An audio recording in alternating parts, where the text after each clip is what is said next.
Hello everyone and welcome to another YouTube tutorial on my YouTube channel.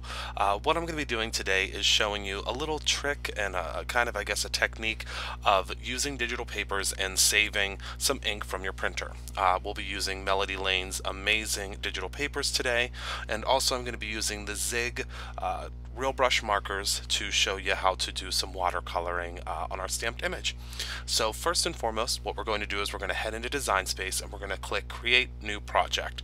That will bring us up a clean canvas so we can upload our image. We'll hit Upload Image, hit Basic Upload, and then we're going to go ahead and browse. And we'll go into wherever you've saved the file. For me, I just saved it right on my desktop, and I can go ahead and click on the Brooklyn Paper Pack digital paper, click on Brooklyn 1, and that's the one that I want. We'll hit Open, and that will bring it straight in for us, and we can just hit Save, change the name and tag settings, and there it is down there on my screen. Click it and then hit Insert Images. Once our image has been inserted here, you'll see it pop up. What I want to do is I want to make this the exact size that I want for my card front. So I'm going to hit Edit, and we're going to change this to 5 inches, and then we want to make sure we click that little lock so that we can make it 5 by 5, and that will make it proportionate for us to a square, because you know how I love my square cards. So now what we need is we're going to add a square. So we'll click Insert Shapes, and we'll bring this square up, and I need for this square to be white, simply because that's what we want the center of the square to be. So we'll go ahead and we will size this to the exact size of what the inner mat is going to be, or the inner layer, which in my case is going to be 4 inches by 4 inches. Now we'll select all, and we're going to hit Arrange, and we're going to center that right in the center there. What this will do is this will just give us the border that we want, and now we're going to go ahead and click Flatten, and we'll hit Go after that. But again, what this is going to do is this is going to actually go ahead and allow us to just have a border, just the area that you really see when you're making a card anyway, whenever this prints out, and we'll see that in the next screen here. So now we're going over onto the table, and this is how they print out. So again, all you're going to see in this card is that outside layer anyway, so why waste all of that extra ink when all you need is this part for the backer? So that's how they turn out. And what we're going to do is we're going to go ahead and grab our card base here. Our card base is 5 inches by 10 inches across. I've already cut it and got it ready for us here, so I'm just going to go ahead and fold down that crease, and we're going to move that to the side. You'll have to excuse the cord there.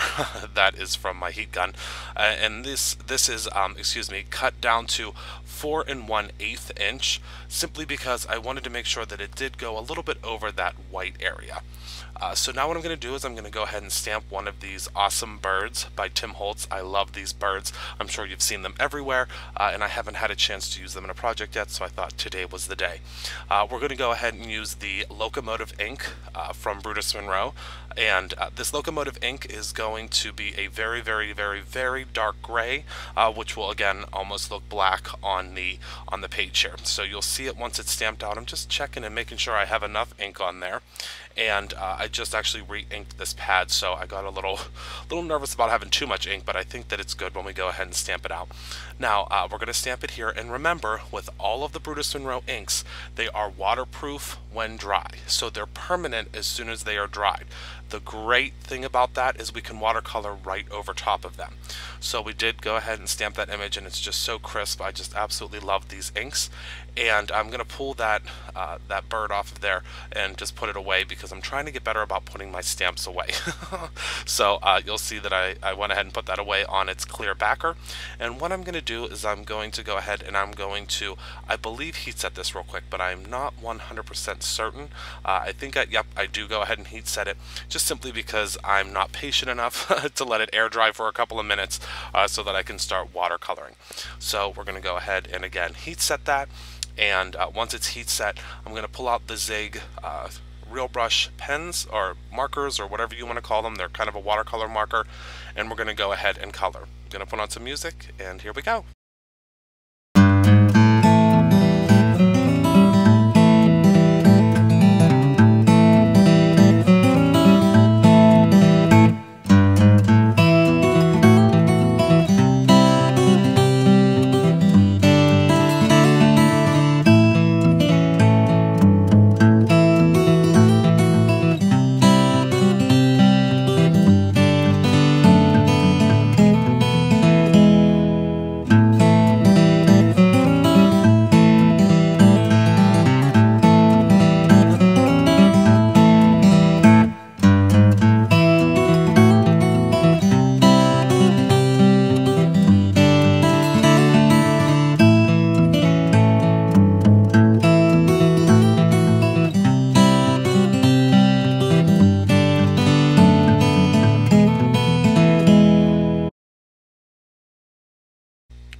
Okay, so we are all done coloring there. So now what I want to do is I want to go ahead and I want to make myself a little pennant to put our wording on. I am going to go ahead and take the Jack-o'-lantern ink. It's another Brutus Monroe ink, and I'm just going to smear it all over this piece of watercolor paper. I'm just smearing it kind of for lack of a better term, just smushing it all over this piece of paper, just so I get kind of full coverage. I'm not worried about full coverage because I do want this just to kind of be, that real rich orange color to kind of match our bird there. Now once this is all on there, I'm going to go ahead and heat set it so that it is permanent. And just to jump back for a moment, those Zig real brush markers, I am going to be doing a full tutorial on those shortly, but as you could see, they're very easy to watercolor with, and they give you beautiful results. Just make sure that you do heat set them after, if you don't want to wait, for them to dry, because you do not want them to run or move anything, because they are very fluid, very nice watercolor. So now we're going to go ahead and again continue heat setting this, and the reason that I'm heat setting it is because there's a lot of ink on there. Again, these inks will become permanent once they're dry, but when you're putting this much ink on a piece of paper, you want to make sure that it is completely fully dry before you try to apply anything over top of it. So now what I'm going to do is I'm going to take one of my stamps from the Brutus Monroe collection, which is the from the Brain Freeze set. First, we're going to go ahead and cut this out, but I know I do, stamp in a moment here. We're going to take again the Locomotive ink, and we're going to stamp out. It is the stamp that says, "I'm sorry you're in a jam." Whenever I saw this little bird, all I thought that his face was saying was that I'm sorry, or that you've had a rough day, or it just looks like he might be a little bit worried. So I thought that "I'm sorry you're in a jam" was good for this. So what I'm doing is I'm just stamping it out in a couple of places on the paper because I want to see which part of the paper I like best. So all I'm doing is I'm again going ahead and stamping out all over this piece of paper, and then what I'm going to do is I'm going to take a look at it and see which portion of the paper that I like best, because obviously the paper is different in all different areas because of that ink. So now what I'm going to do is I took a look at which one I like the best, and I'm going to go ahead and cut it out, and then I am going to pennant that piece by just cutting a quick little. I just want to make sure that he's going to fit there, and I actually decide to move him up towards the top, but what I'm going to do is just cut a little line down the center of this pennant, and then I'm going to cut to the center of that line from each corner. So simple to do a pennant. You don't need any special tools or anything like that. You literally need a pair of scissors, and you just need to eyeball it. So now I'm going ahead and penanting. I'm making a pennant out of that piece of paper, and I'm going to add a little dot on the back of that, a little not a dot, an adhesive foam dot on the back to actually adhere that in a moment here. So what I want to do now is I want to take my little bird front, my bird layer, I guess we could call it, and you'll see here why we put that white box in the center of that paper here.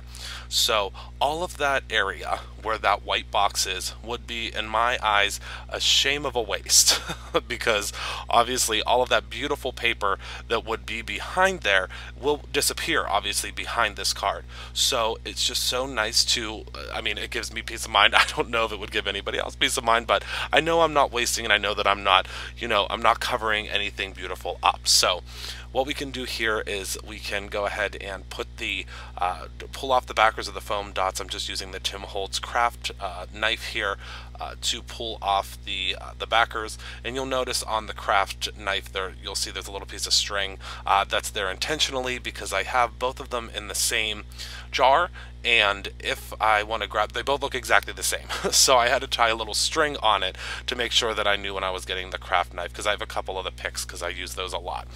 So next what we're going to do is we're just going to adhere this on top of that card base, and this is kind of the fun part because it literally looks like you have a full piece of paper behind it, and no one would know the wiser that you've saved, that whole block of ink there.